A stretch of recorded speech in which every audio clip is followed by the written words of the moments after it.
You know, I grew up in a really suburban area, Don Mills, the model suburb of which all suburbs were based in Canada. And it was a beautiful place to grow up in terms of there were so many talented kids that I learned from, music, writing, books. But it was also very, very conservative.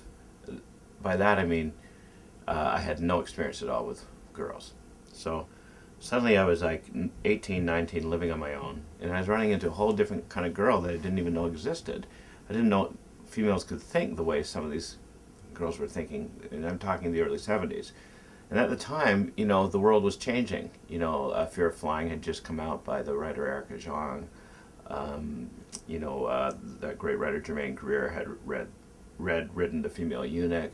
And women were kind of wearing their sexuality kind of almost on their chest as though it was a political statement, as though they were saying, this is my body and I can do what I want with it. They were almost like embracing the slut word and turning it into a term of empowerment.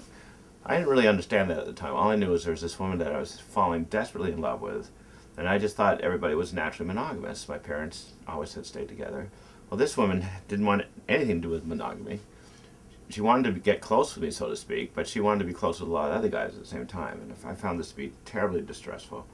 And she also liked to tell me about how all the other guys were so much more rich than I was, older, more established. She was going out with athletes, Toronto Argonauts, famous photographers. So I felt very inadequate. And I felt that the only thing I could do to make her take me seriously, as more than just sort of her occasional kind of fling, was to write a song that would absolutely galvanize her. I knew that all these guys may have more money, may be older, maybe more sophisticated, but they sure as hell couldn't write songs and sing like I could. So I set out to write the most powerful song ever written that was just going to absolutely flatten her, so that she would reconsider me, so that she would take me as her only lover. I was very proud of this song. I thought that I had really, really broken into new territory. I'll always remember I was working for the civil service for $1.89 an hour. I was so proud of that lyric, and I taped it right over where I sorted all the mail, so right on the wall. Just looked at that lyric because I was so proud of it. And then, of course, I got a little too proud of it, and a little too cocky. Went home from work, phoned up my erstwhile girlfriend, and played her the song Sometimes When We Touch in its earlier incarnation, expecting her to swoon. Well, there was this sort of martyred silence on the other end of the phone after she'd heard that song, and a long drawn-out sigh. And she said, "Did anyone ever tell you for a 19-year-old you're way too goddamn intense?